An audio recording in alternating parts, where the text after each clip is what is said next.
तक्षशिला में कन्हैया नाम का एक गरीब व्यक्ति रहता था। एक दिन वो उदास होकर अपने घर पर आया ही था, तभी उसकी माँ बोली, क्या हुआ कन्हैया, तू इतना उदास क्यों है? माँ, मैंने कड़ी धूप में खून पसीना बहाकर अपने खेत में फसल उगाई थी, मगर फसल में कीड़े लग गए और सारी फसल खराब हो गई। बेटे, अब हम क्या करेंगे, क्या खाएंगे? यही सोच सोच कर मेरा बुरा हाल हो रहा है माँ, कि अब क्या होगा। बेटा, मैंने सुना है तक्षशिला के राजा बहुत दयालु हैं। तू सहायता मांगने उनके पास जा, वो जरूर हमारी मदद करेंगे। तुम सही कहती हो माँ, मुझे सहायता मांगने के लिए महाराज के पास जाना चाहिए। अगले दिन कन्हैया राजा के दरबार में जाता है। महाराज की जय हो। कहो जवान, क्या उम्मीद लेकर आए हो? महाराज, मैंने बड़ी मेहनत से अपने खेत में फसल उगाई थी, मगर अचानक फसल में कीड़े लग गए और सारी फसल बर्बाद हो गई।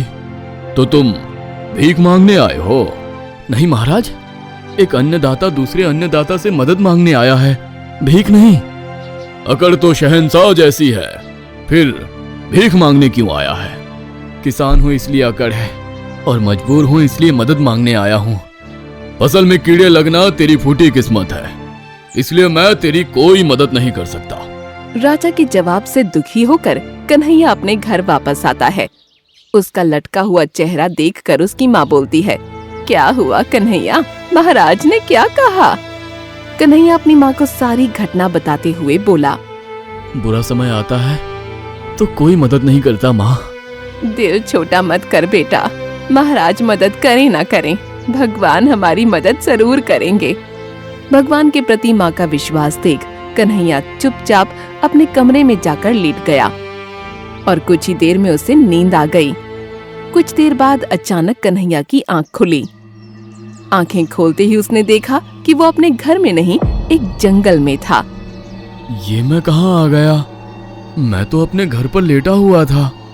कन्हैया सोच ही रहा था, तभी वहाँ एक सोने के पंखों वाला घोड़ा प्रकट होता है। सोने के पंख वाले घोड़े को देखकर कन्हैया आश्चर्यचकित हो गया। तभी घोड़ा कन्हैया से बोला, चलो कन्हैया, हमारे साथ, हमारे वतन में। ये तुम क्या कह रहे हो? कौन हो तुम? ये तुम्हारी दुनिया नहीं है कन्हैया, तुम्हें अपनी दुनिया में वापस आना होगा, जहाँ तुम्हारी होने वाली पत्नी तुम्हारा इंतजार कर रही है। अचानक कन्हैया की आंख खुल गई। ये कैसा अजीब सपना था? सुबह होते ही कन्हैया अपनी माँ को सपने के बारे में बताता है। बड़ा अजीब सपना था माँ, एक घोड़ा मुझे दूसरी दुनिया में ले जाने की बात कर रहा था। बेटा, सपने तो सपने होते हैं, हकीकत से उनका कोई वास्ता नहीं होता। मगर उस दिन के बाद से कन्हैया को वो सपना बार बार आने लगा। ये तुम्हारी दुनिया नहीं है कन्हैया, तुम्हें अपनी दुनिया में वापस आना होगा, जहाँ तुम्हारी होने वाली पत्नी तुम्हारा इंतजार कर रही है। चल कन्हैया, चल। बार बार आते सपने से परेशान होकर एक दिन कन्हैया अपनी माँ से कहता है, मुझे वही सपना बार बार आ रहा है। क्या एक ही सपना बार बार आता है? कन्हैया की बात सुनकर माँ गहरी सोच में पड़ गई। बार बार एक ही सपने का आना कुछ कहने का प्रयास कर रहा है, पर इसका जवाब हमारे बाबा ही दे सकते हैं। चलो बाबा के पास चलते हैं। कन्हैया को लेकर माँ बाबा के पास जाती है। जय गुरुदेव बाबा। आयुष्मान भवा। बाबा, एक सपना मुझे बार बार आकर परेशान करता है। बाबा सब जानते हैं, तेरे सपने में एक सुनहरे पंख वाला घोड़ा आता है ना? बाबा की बात सुनकर दोनों दंग रह जाते हैं। बाबा, ये आपको कैसे पता चला? मैंने कहा था ना, बाबा अंतर्यामी है। फिर बाबा रहस्यमयी अंदाज में कन्हैया की ओर देखकर बोलते हैं, तुम्हारा सपना कोई मामूली सपना नहीं, वो जो कह रहा है वही सत्य है। क्या मतलब? वो घोड़ा बिल्कुल सही कह रहा है कि ये दुनिया तुम्हारी दुनिया नहीं है। ये दुनिया मेरी नहीं है? मैं आपकी बात का मतलब नहीं समझ पा रहा हूँ बाबा। तुम्हारी होने वाली पत्नी एक परी है और इस वक्त वो एक राक्षस की कैद में है। राक्षस की कैद में है? हाँ, और उसे केवल जादुई घोड़ा ही आजाद करवा सकता है। वो खुद आजाद करवा सकता है तो मेरे बेटे के सपने में क्यों आता है? क्योंकि कन्हैया की मदद के बिना वो उसे आजाद नहीं करवा सकता, इसलिए वो तुम्हारे जवान होने का इंतजार कर रहा था। तो अब मैं क्या करूं बाबा? तुम्हें अपनी दुनिया में वापस जाना होगा और वहाँ तुम्हें जादुई घोड़ा ही ले जा सकता है। मगर ये बात आप इतने विश्वास के साथ कैसे कह सकते हो? क्योंकि कुछ वर्षों पहले वो उड़ने वाला घोड़ा मुझे ही एक छोटे से बच्चे को देकर गया था। क्या वो बच्चा मैं हूँ बाबा? हाँ बेटा, बाबा सच कह रहे हैं, तू मेरा बेटा नहीं है, तू मुझे उस गुफा में मिला था। हाँ बेटे, वो घोड़ा इस वक्त उसी गुफा में तेरा इंतजार कर रहा है। जा बेटे, तुझे किसी की जान बचानी है। मगर वो गुफा है कहाँ बाबा? वो देख, उसी गुफा में तुझे जाना है। बाबा की बात सुनकर कन्हैया तुरंत उस गुफा में जाता है। तब देखता है वास्तव में उसके सपने में आने वाला सुनहरे पंखों वाला घोड़ा वहाँ खड़ा था। मैं तुम्हारा ही इंतजार कर रहा था कन्हैया, मेरी पीठ पर बैठ जाओ। लेकिन तुम मुझे कहाँ ले जाओगे? तुम्हारे सारे सवालों के जवाब तुम्हें मिल जाएंगे। इस वक्त तुम्हारी दुनिया में तुम्हारा पहुंचना जरूरी है। कन्हैया तुरंत सोने के पंखों वाले घोड़े की पीठ पर बैठ गया और घोड़ा कन्हैया को लेकर आकाश की ओर जाने लगा। और कुछ ही पलों में कन्हैया को एक स्वर्ण नगरी में लेकर आ गया जो वीरान पड़ी हुई थी। ये तो सोने की नगरी है, लेकिन ये वीरान क्यों पड़ी है? इसका राजा कौन है? इस सोने की नगरी के राजा तुम ही हो कन्हैया। तभी वहाँ पर राक्षस के हंसने की आवाज आती है। वो राक्षस यहीं कहीं है, हमें चौकन्ना रहना पड़ेगा। तभी अचानक वहाँ राक्षस प्रकट होता है। तो मरने के लिए तू आ ही गया। अब तुझे मार कर मैं स्वर्ण नगरी का असली राजा बनूंगा। तभी घोड़े ने अपनी जादुई शक्ति से राक्षस के ऊपर वार किया और अगले ही पल राक्षस के शरीर में आग लग गई और वो जलकर राख हो गया। तुमने राक्षस को मार दिया। चलो अब मेरी होने वाली पत्नी को छुड़ाते हैं।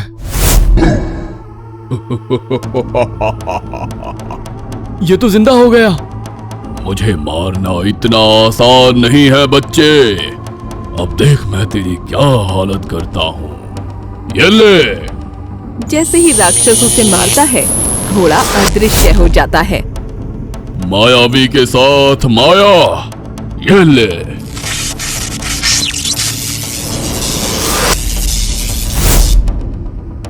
अब तू नहीं बचेगा। ये ले।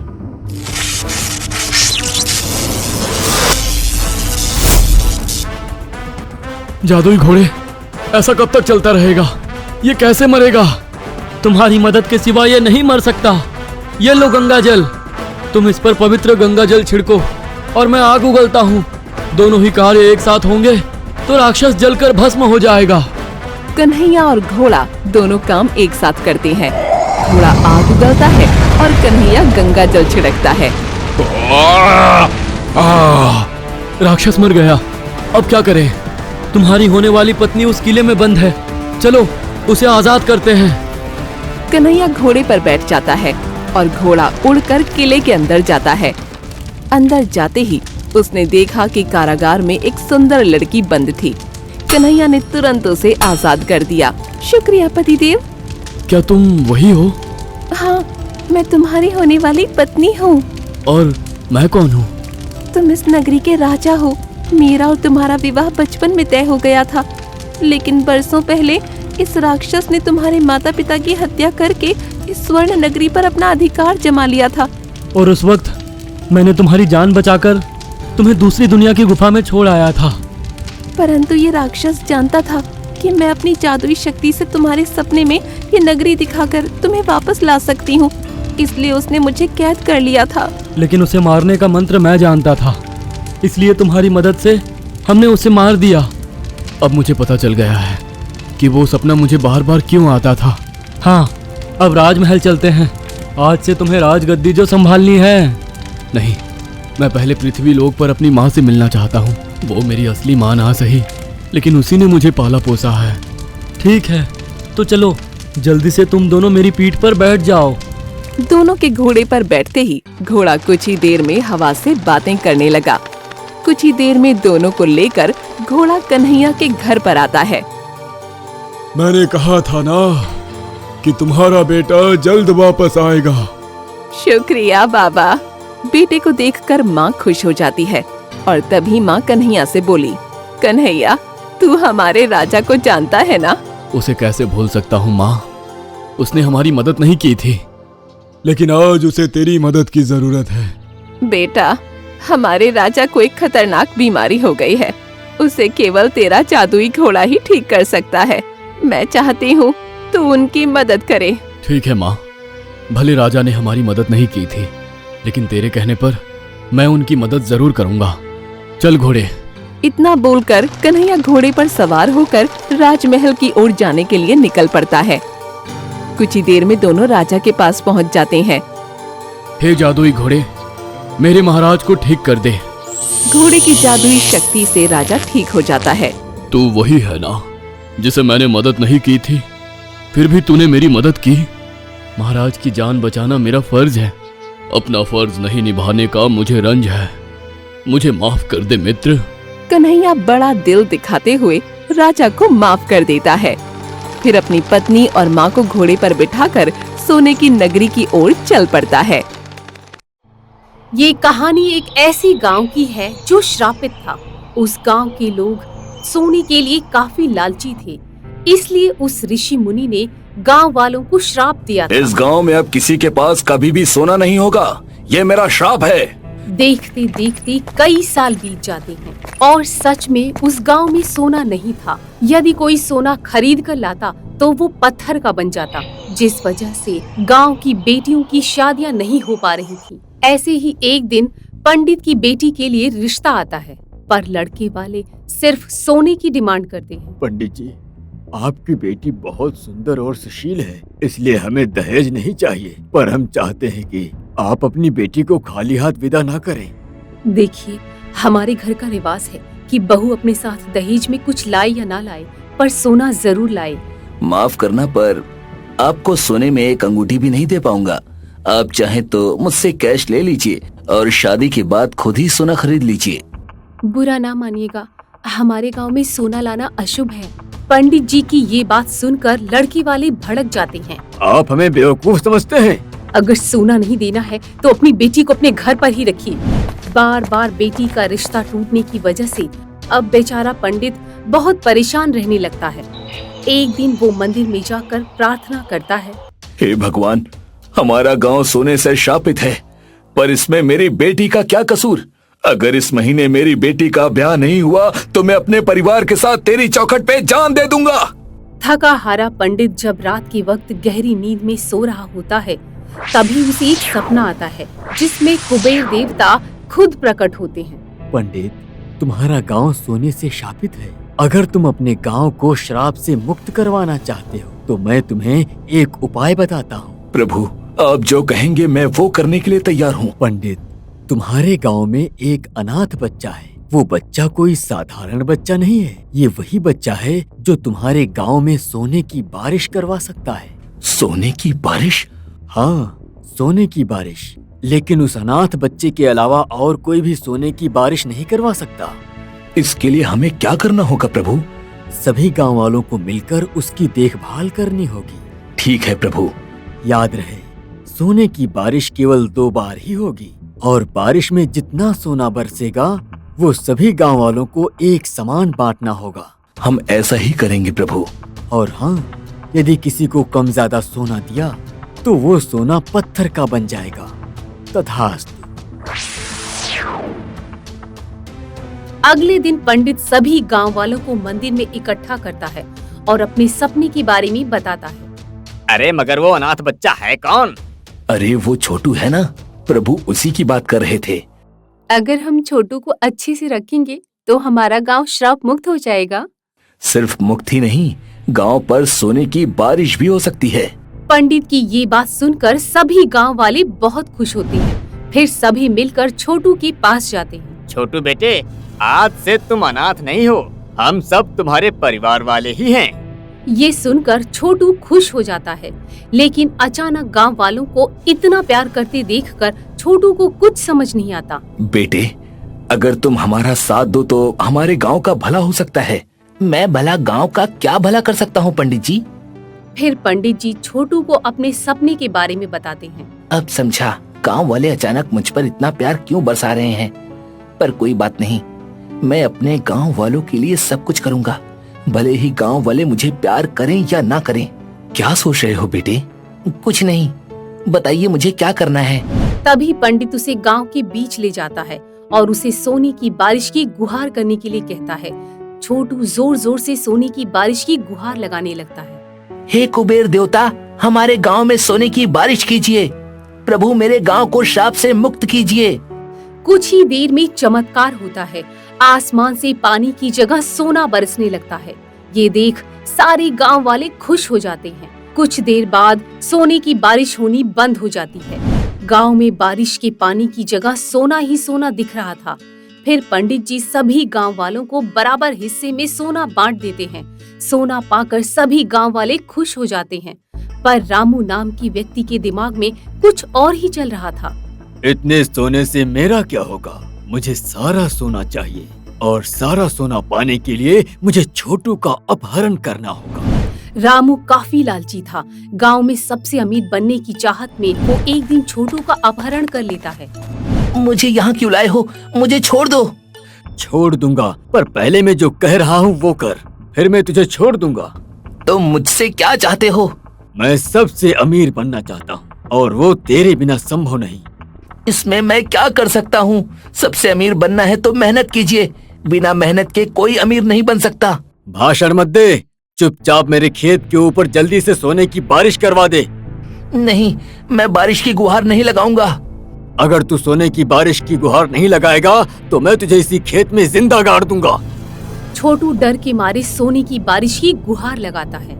हे प्रभु, सोने की बारिश कीजिए, वरना ये मुझे मार डालेगा। छोटू की गुहार पर बारिश तो होती है, लेकिन पत्थर की बारिश होते ही रामू अपनी जान बचाने के लिए एक पेड़ के नीचे भाग जाता है। तब मौका देखकर छोटू वहाँ से भागकर पंडित जी के पास चला जाता है और उन्हें सारी बात बता देता है। उधर पत्थर की बारिश खत्म होते ही रामू को अपने खेत में चारों ओर पत्थर ही पत्थर नजर आते हैं। हे भगवान, पत्थर की बारिश होने पर मेरा खेत बंजर बन गया। अब मैं खेती कहाँ करूँगा? पछतावा होने पर रामू पंडित जी के घर पर आता है। पंडित जी, मुझसे बहुत बड़ी गलती हो गई है, कृपया करके मुझे रास्ता बताइए। रामू, तुमने जो किया गलत किया। अपने लालच के चलते तुमने खुद का नुकसान तो किया ही, साथ में पूरे गांव का भी नुकसान करवा दिया। पूरे गांव का नुकसान? मैं कुछ समझा नहीं। दरअसल मैं एक बात बताना भूल गया था। कुबेर देवता ने मुझे सपने में ये भी कहा था कि बारिश सिर्फ 2 बार ही होगी, और अगर किसी ने जबरदस्ती सोने की बारिश करवाने की कोशिश की तो बारिश में सोने नहीं बल्कि पत्थर होंगे। तो क्या अब गुहार लगाने पर भी सोने की बारिश नहीं होगी? नहीं, रामू की लालच की वजह से सभी गांव वालों के अमीर बनने का सपना चूर हो गया। पंडित जी, मुझे माफ कर दीजिए। मुझे पता होता तो मैं छोटू से जबरदस्ती नहीं करवाता। अब पछताए का जब चिड़िया चुग गई खेत। पंडित जी, मैं प्रायश्चित करना चाहता हूँ, बताइए मैं क्या करूँ? प्रायश्चित करने के लिए तुम्हें मेहनत करके अपने खेत से सारे पत्थर हटाने होंगे, और जब तुम अपने खेत को किसानी करने के लायक बनाओगे तब भगवान खुद तुम्हारी मदद करेगा। मैं आपको वचन देता हूँ कि कड़ी मेहनत करके मैं धनवान बनूंगा। अगले दिन सुबह रामू अपने खेत से पत्थर हटाने लगता है। कुछ ही दिनों में उसका खेत खेती करने लायक हो जाता है और रामू कड़ी मेहनत करते हुए खेती करने लगता है। मेहनत करने वालों की कभी हार नहीं होती। मंजिल उन्हीं को मिलती है जिनके सपनों में जान होती है। पंख से कुछ नहीं होता, हौसलों से उड़ान होती है। कुछ ही दिनों में अच्छी बारिश होती है और रामू के एवं गांव के सभी किसानों के खेतों में हरियाली छा जाती है, जिस कारण सबको अच्छी आमदनी होती है। सभी गांव वाले खुश होते हैं। आज रात के वक्त रामू गहरी नींद में सोया हुआ था और उसे सपना आता है। प्रभु आप? हाँ मैं। तुम्हारी मेहनत को देखते हुए मुझे आना ही पड़ा। बताओ रामू, मेहनत करके कैसा लगा? प्रभु, अगर आपने पत्थर की बारिश नहीं की होती तो आज भी मैं आलसी और लालची ही होता। क्या अब तुम चाहते हो कि मैं एक बार सोने की और बारिश करूं? नहीं प्रभु, इंसान अगर मेहनत करे तो उसकी आमदनी सोने की बारिश के बराबर ही होती है। मैं तुमसे अति प्रसन्न हूँ रामू। बताओ तुम्हें क्या चाहिए? प्रभु, मेरे गांव को सोने के श्राप से मुक्ति दे दीजिए। सोना नहीं देने पर हमारे गांव की बेटियों की शादी नहीं हो पा रही है। तथास्तु। आज के बाद मेहनत के पैसों से खरीदा हुआ सोना पत्थर नहीं बनेगा। धन्यवाद प्रभु, आयुष्मान भव। अगले दिन रामू अपने सपने की बात गांव में सबको बताता है।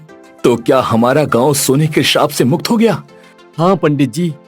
ये सुनकर सारे गांव वाले खुश हो जाते हैं। फिर पंडित सोने का उपहार देकर अपनी बेटी की शादी धूमधाम से कराता है। रात का समय था।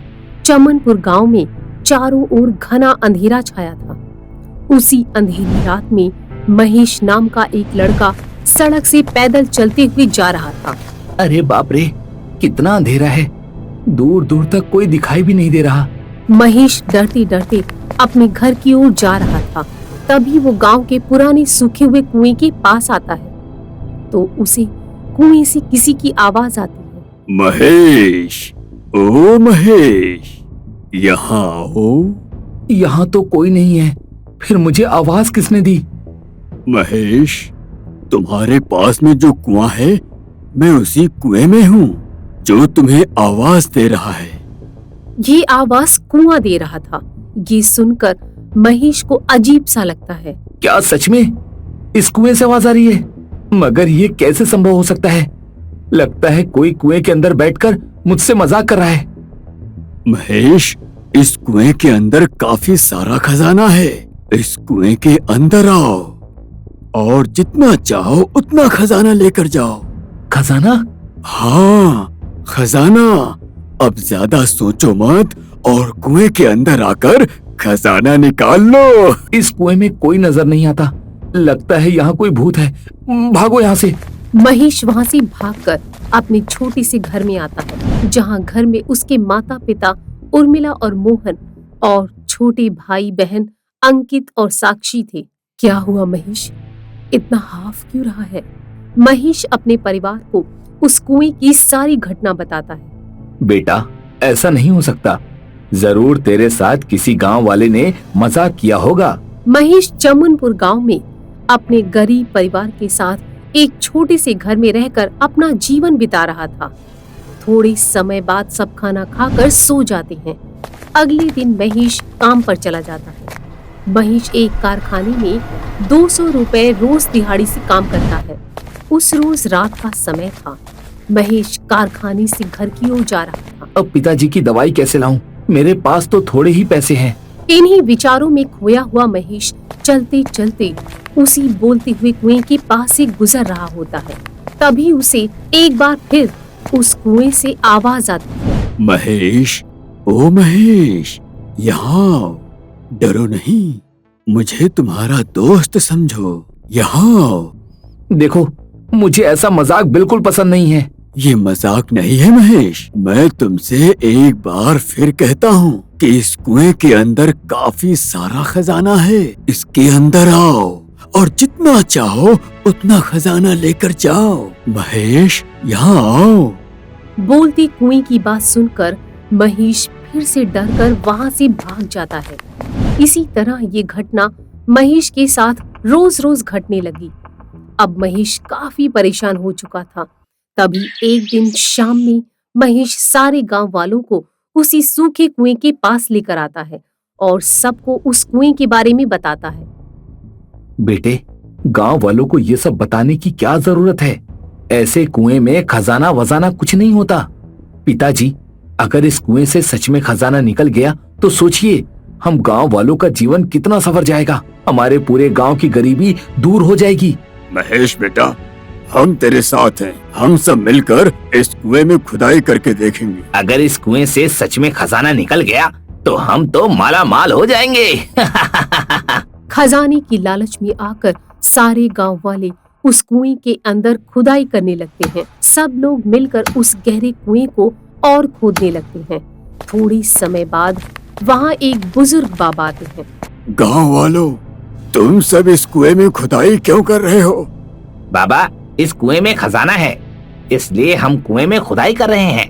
क्या इस कुएं के अंदर खजाना है? नहीं, गांव वालों ऐसा लालच मत करो। मुझे डर है कि खजाने के लालच में कहीं तुम सब कोई बहुत बड़ी मुसीबत में ना फंस जाओ। वो बुजुर्ग बाबा सबको कुएं में खुदाई करने से रोकते हैं, पर कोई उनकी एक नहीं सुनता। तभी बाबा वहां से चले जाते हैं। थोड़े समय बाद खुदाई करते करते अचानक कुएं के अंदर से तेज रोशनी बाहर आती है। अंदर कुएं में खुदाई कर रहे लोग जब अचानक देखते हैं तो सामने एक सोने का बड़ा सा दरवाजा था, जिसे देख सब बहुत खुश हो जाते हैं। ये देखो, खजाना मिल गया, हमें खजाना मिल गया। हे खजाना मिल गया, हे, अब माला माल हो गए। ठहरो, अभी हमें खजाना नहीं मिला है, अभी सिर्फ ये दरवाजा दिखा है। हाँ तो हम सब इस दरवाजे को खोल कर देखते हैं, शायद इसके अंदर और खजाना हो। फिर सब उस दरवाजे को खोलते हैं और देखते हैं कि दरवाजे के पार एक खूबसूरत सा सोने का शहर है। अरे, यहाँ तो सोने का शहर है। अरे सब जल्दी आओ यहाँ।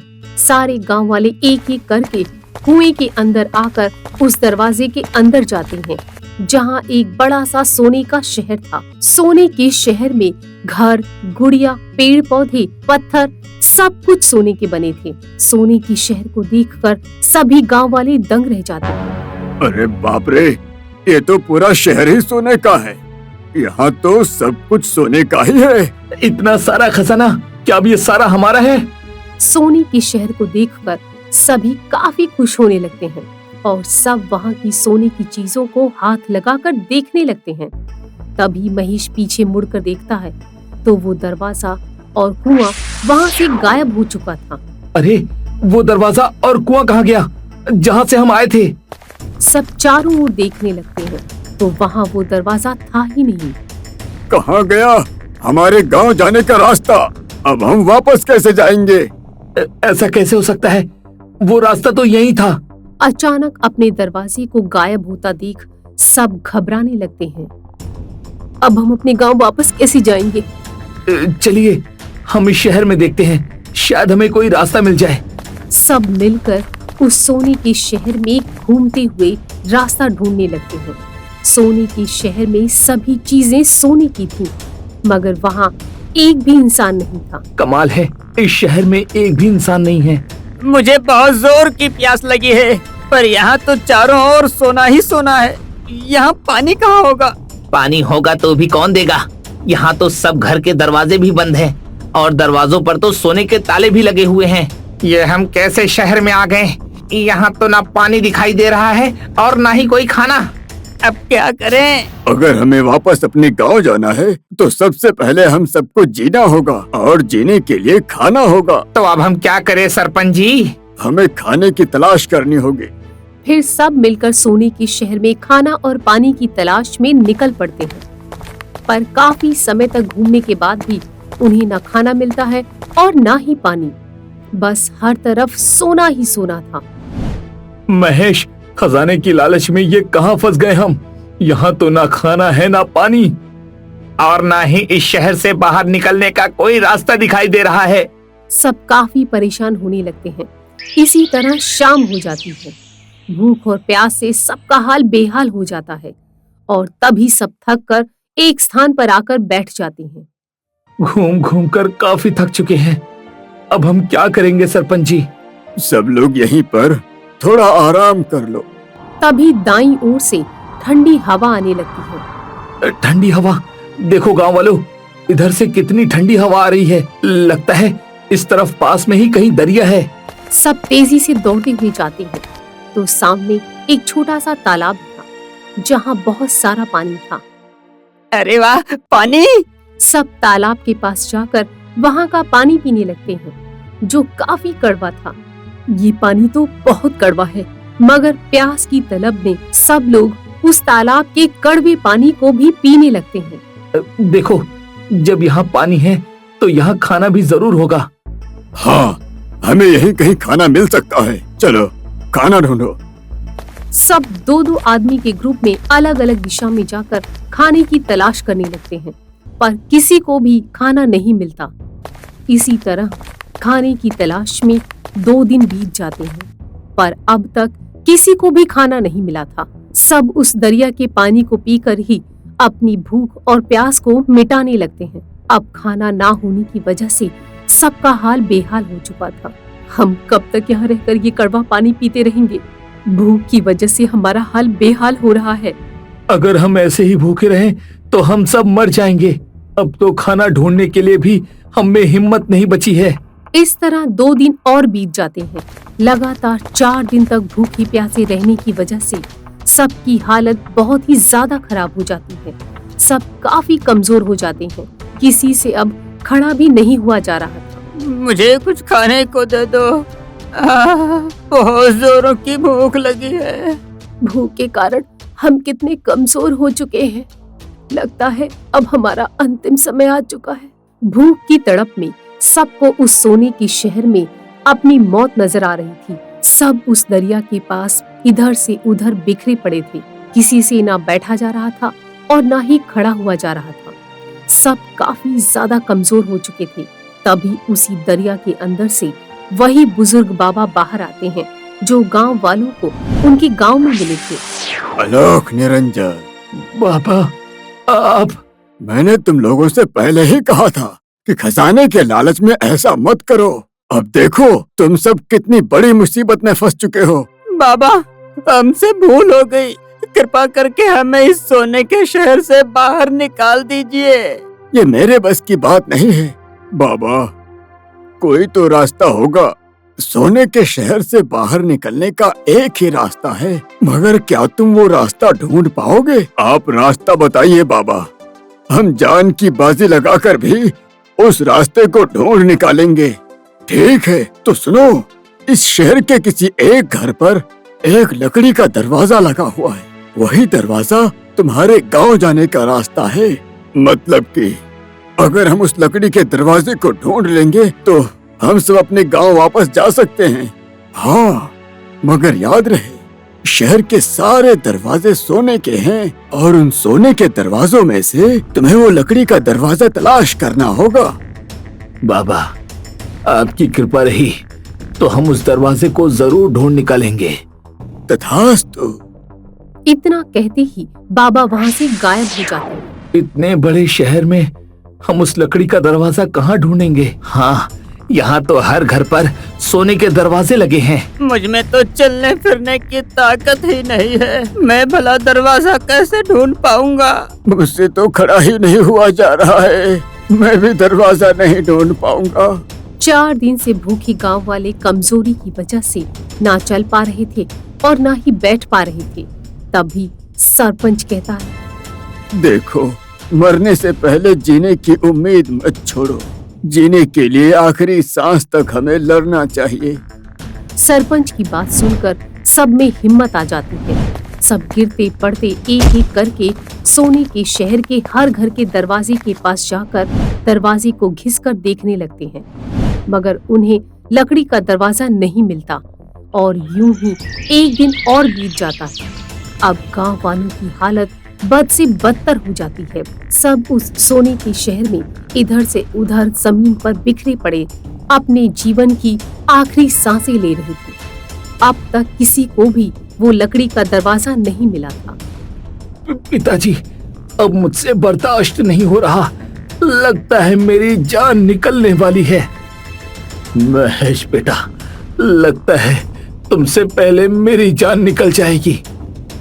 सबकी हालत खराब देखकर महेश भगवान से प्रार्थना करता है, हे भगवान, मुझे शक्ति दीजिए कि मैं उस लकड़ी के दरवाजे को ढूंढ निकालूं।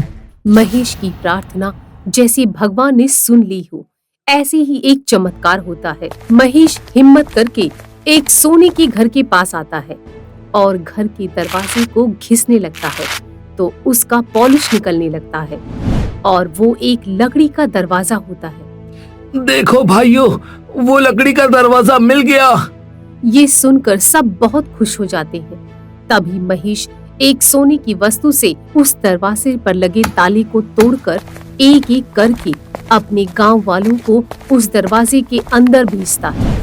मगर सारे गांव वाले जैसे ही दरवाजे से बाहर निकलते हैं वैसे ही एक अजीब सी जगह पर पहुंच जाते हैं जहां हर कदम पर लाशें ही थीं। ये हम कहाँ आ गए? क्या बाबा ने हमसे झूठ बोला था? सब सोच ही रहे थे, तब लाशों के बीच में से किसी के कराहने की आवाज आती। मुझे बचाओ, कोई बचाओ मुझे। आवाज सुनकर सब उस आदमी के पास जाते। भाई, हम सब अपनी जान बचाने के लिए यहाँ आए हैं। हम तुम्हारी जान कैसे बचा सकते हैं? पानी, कोई मुझे पानी पिलाओ। भाई, हम सब कई दिनों से भूखे प्यासे हैं। हम तुम्हें पानी कहाँ से लाकर दें? तभी वो बीमार आदमी कहता है, देखो, उत्तर दिशा में एक अमृत झरना बहता है। अगर तुम वहाँ से पानी लाकर मुझे पिलाओगे तो मेरी जान बच सकती है। बीमार की गुहार सुनकर महेश अपने पिता से कहता है, पिताजी, मरना तो हम सबको है, पर मरते मरते मैं अगर इसकी जान बचा पाया तो मुझे बहुत खुशी होगी। हाँ बेटा, जाओ अपने कर्तव्य का पालन करो। जैसे तैसे करके महेश उस अमृत झरने के पास पहुंच जाता है। पानी लाकर उस बीमार आदमी को पिलाकर उसकी जान बचाता है। मेरी जान बचाने का शुक्रिया। अब बताओ, मैं तुम्हारी क्या मदद कर सकता हूँ? सोने की लालच में हम लोग यहाँ तक आ गए हैं, मगर अब हमें पता चल गया है कि लालच बुरी बला है। पर अब पछताए का जब चिड़िया चुग गई खेत। ये सुनते ही वो बीमार आदमी रूप बदलकर बाबा बन जाते हैं। बाबा आप? बाबा आप? बाबा आप? हाँ, मैं तुम्हारी परीक्षा ले रहा था। परीक्षा? हाँ, परीक्षा। ये सब लाशें देख रहे हो? ये सब लाशें लालची लोगों की हैं। ये लोग भी सोने के लालच में यहाँ पर आए थे, मगर किसी ने बीमार आदमी की मदद नहीं की। पर तुम लोगों ने खुद की जान संकट में होने के बाद भी एक बीमार आदमी की मदद की, इसलिए मैं तुमसे अति प्रसन्न हूँ। अब मैं तुम्हें बाहर जाने का रास्ता जरूर बताऊंगा। फिर बाबा चमत्कार से एक दरवाजा प्रकट करते हैं। अब सभी एक एक करके इस दरवाजे से अपनी दुनिया में जा सकते हो। जैसे ही गांव वाले उस दरवाजे से बाहर निकलते हैं तो उस कुएं के पास आ जाते हैं। देखो गांव वालों, हम अपने गांव आ गए हैं। हाँ, हम अपने गांव वापस आ चुके हैं। हम जान बचाकर अपने गांव तो आ गए, मगर कसम खाओ कि आज के बाद हम कभी भी लालच नहीं करेंगे, क्योंकि लालच बहुत बुरी बला है। अब जो हुआ सो हुआ। चलो सब अपने अपने घर चलते हैं। सब गांव वाले भूखे प्यासे गिरते पड़ते अपने अपने घर पहुंचते हैं। फिर घर जाकर भूखे शेर की तरह खाना खाने लगते हैं। उसके बाद उस कुएं को हमेशा हमेशा के लिए बंद कर दिया जाता है।